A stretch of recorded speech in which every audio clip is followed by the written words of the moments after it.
Capcom has been very focused on remaking older Resident Evil titles to ensure to have a new game out each year, either a new sequel or these remakes. But one series that seems to be left in the dust is Dino Crisis. Fans keep asking for it, but Capcom has largely ignored them so far. We have seen this happen before, with other fan bases asking for old favorites to come back, and when the company that made them, or publishes them, ignores the call, we can usually find an indie developer who is willing to jump in. I had the opportunity to play Dino Trauma, which is a first-person shooter with some influences from Dino Crisis. I haven't played all of it yet, but I like what I see so far.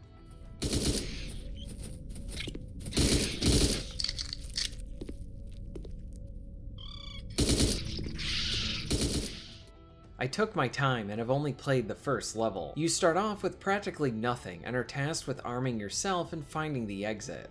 When it comes to the look and atmosphere, it greatly feels like a survival horror title. It has that sense of constant tension, keeping you on edge for the whole level. There's some exploration. I really liked how the first level would circle its way back to the beginning. It helps to make this level feel bigger and more involved.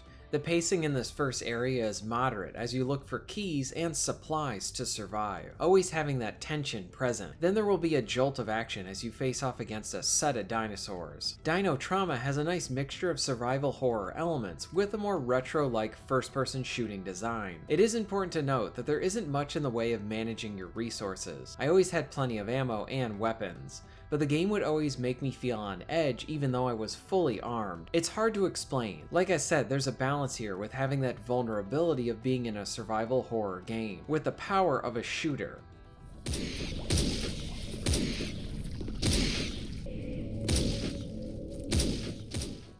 The shooting is pretty good with decent sound, and I like the chunky bits that are left over from many of the kills. And everything is out there to get you, even the mice will hunt you down. The level boils down to exploring environments, finding items and weapons, shooting dinosaurs, and finding keys to open up new paths. The inclusion of the keys very much roots this in an old school shooter design. Something else that is worth noting is that the first level is very enjoyable. It does a good job of sucking the player in and not letting them go. During the first stage, I felt that pull of the game to continue on to the next one. I liked what was provided and I only wanted more. The visuals contributed to this too. It looks like a PS1 game, and I mean that in the best possible way. I love how some shooters take old engines and make new games in them, and we see that a lot in the retro shooter space. I have been wanting more indies to create PS1 looking type games, and this definitely hits that for me. As first impressions go, Dino Trauma leaves a positive one. It is currently on PC and one to look out for.